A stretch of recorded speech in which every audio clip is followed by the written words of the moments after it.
This morning, Future Farm Technology is talking to young farmer Will Roobottom. Will, good morning. How are you Good today? morning. I'm good, thank you. How are you? Yeah, we're good here down in sunny Surrey. Will, where are you in the country? So I'm near Lichfield in Staffordshire. Okay, and can you tell us a bit about the enterprise that you have down there? So at the family farm at home, we run about 500 acres of grassland, which is mainly predominantly for hay and haylage production. But I've also started my own sheep flock recently of pedigree clean ewes. So we run about 150 ewes currently. 150 ewes. Is that Yeah. a sizable enterprise? Um, It's compared to a lot of sheep farmers, it's on the small scale side, if I'm honest, but it's a start. Well, I started with five years ago, so we're just trying to build at the moment and until it affects the hay and haylage enterprise, really. Right. Okay. And I think you studied at Harper Adams. I saw from your LinkedIn profile. What did you specialize in there? So I did agriculture with farm business management because I wanted to specialise in more of the business aspect of the course. Hmm. And how long was that course? 3, 5 years? So it was 4 years, which included an industrial placement year. So 3 years study and then 1 year placement. Okay. And who did you do that placement with? So I did it on a large sheep farm near Rutland, Leicestershire way. They had 1,900 ewes, and that was G&A Owen. Wow. And they had quite a lot of technology involved in their enterprise. And that's kind of what sparked your interest as well for starting your business. It definitely gave me a lot of new ideas in the sheep world, really, because they had so much technology involved. It shows how far you can take it. Hmm. And just a bit of background. We met on LinkedIn, and I saw that the BBC had interviewed you about a year ago. Because Yeah. you saw the benefit of ag tech. How did the BBC find you? Are you on their list of young farmers to talk to, or was it a happy coincidence? So it was a bit of a coincidence, but they put forward on the Staffordshire YFC page that they were looking to interview a young farmer in our area, and then I got put forward and I volunteered to do it, really. So that's how it was, a bit of a coincidence slash I volunteered to do it. And from there, your profile has risen and risen. The power of LinkedIn, the power of BBC. Oh, definitely. So in that last year of farming and just thinking about the last few months we've had with COVID-19, how has that changed sheep farming for you? Um, for our enterprise, it hasn't particularly affected us too badly because I produce clins, which are maternal breed, so I'm producing females. So I sell the females for breed and the males for meat. And then all the males I've sold, I've got a deal with a local butcher, so the price hasn't been affected too badly because of the chain of the people involved is quite small, so it's affected less. But I can see for bigger farmers, it could be affected a lot more depending on supply and demand. So, Mm. yeah. Mm. Okay. So 5 years ago you started out. Yeah. What challenges does a young farmer face when they start out in their enterprise? So I'd definitely say one of the main challenges is that initial investment into an enterprise because obviously whenever you start an enterprise or business, it's always that initial cost. But as well as that, I'd say it's in farming in particular, people know names, so it's getting your name out there in the industry. And once you get known, it's a lot easier to buy and sell. And how did you go about that process of getting yourself known? So I got involved with the Clin Society, and now I'm on the Midlands Breeders Group committee. It's just going to shows and open days, and just trying to get your face there. Your face out there and speaking to as many people as possible.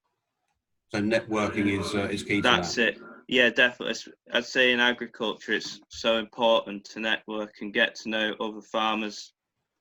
And the business side, what I'm thinking 5 years ago there wasn't so much tech, and perhaps everything was more paper based. Or, Yeah. what sort of challenges did you experience there? So with the flock at home, I like to record quite a lot. So I used to just record weights and record daily live weight gain. I used to have to get them in manually, weigh them in the crush, and write all the ear tags down, write all the weights down. So it's there was errors involved, and it took a lot of time. Plenty of muddy notebooks, I bet. Yeah, that's it. So since then, of course, you've developed your enterprise and you've invested in tech. Yeah. And what sort of tech do you use to help you manage your enterprise? So one of the investments I've made over the last couple of years, I invested in an EID scanner, which allows me to scan the yellow ear tags on each sheep, which then allows me to record loads of stuff about them. So I can record weights, medicine usage, movements, parentage. So everything is on my phone on an app, or I can get it on a computer. I scan the tag, I can type it in on my phone, and then everything's there rather than loads of books and pieces of paper. So it also speeds up the process. So when I'm handling the sheep, it's actually scan, type, and then I can move on. Whereas before I'd have to stop, read the ear tag, write it down. It's just sped it up and made it so much more efficient. Yeah. Okay. Well, that's good. And then that application looks after the health and well-being, or do you have another piece of tech that you use for monitoring health and well-being? So that records all medicine usage, but I also involved with the vets. So we do fecal egg counts, and the vets, we send samples of feces to the vets, and they send it off on this. I think it's called FEC pack, and they send it off, and it comes back with the reading to show if you got high or low worm counts, and then it'll also direct you to what wormer to use. So it's saving you money on not wasting money on wormers, and also making sure you use the right wormer, so it reduces the worm burden in the flock. So a little bit of investment in an app, and your medicine bills are going down. Yeah, yeah, Oh, definitely. that's fantastic, isn't it? So, so the packages you use, I Yeah. think we mentioned Shearwell and FetPack. Um, the guys who produce that, they support you well. They give you regular updates and advice if needed.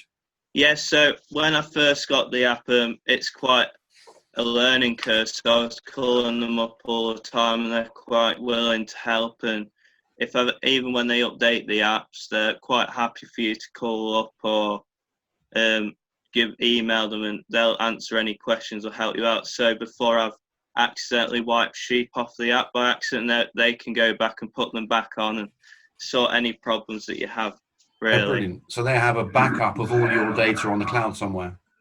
yeah. That's it. I also use a signet record the sheep, which means I record the estimated breeding values of the lambs and the ewes. So it takes like all the weights, and then I also a guy comes out and scans all the lambs, so he gets all the muscle and fat depth along with weights at certain ages, and it gives you a breeding value for the sheep. So it allows you to select the sheep to improve the quality of the flock going down the line, So, and that's compared against. Sorry, and go on, Karen.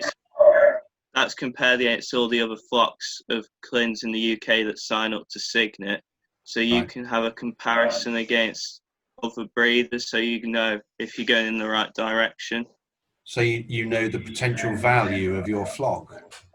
Yeah, so I know how good, like it basically rates all the sheep in simple terms, allows you to pick the highest rated sheep out to breed from. It is, I wouldn't say it's 100%. I still go off looks um and type and stuff like that, but it's one of the methods that I can use to select stuff for breeding, because technology is good, but it's not always 100%. So sometimes you have to go off other things as well. So it's a tool you can use along with a range of other things. So it's a tool along with good old farmers' knowledge and your Yeah, husbandry knowledge as well. yeah, that's it. Yeah, so you wouldn't want to breed from like a lame ewe that's always lame, but that wouldn't tell you that at all. It's Mm. more just performance based rather than physical factors. Sure. Okay. And then your family. So your father, and I think I saw a photograph of you with your grandfather, and Yeah, you were poring over an iPad or some such. yeah. How have the family integrated with tech? Have they rejected it, or have they bought into it, or what's been their attitude? So I'd say at the beginning when we had very little, it was understanding, but they weren't that interested in investing in tech because it wouldn't see a payback. But as the flock's grown, they've seen that the tech does make the sheep stock more efficient. So all the handling for it lowers the time taken, and also we've got invested in a handling system rather than just using hurdles. So it just makes everything work quicker. So they think that it's we can invest in stuff that'll make it worthwhile, but we don't want to invest that amount, which is too far at the moment. Yeah, sure. Everything's got to be scalable for you, hasn't it? Yeah, that's it. So, plans for the horizon. What have you got on the horizon next for you, Will? In projects going on, tech you're planning to use?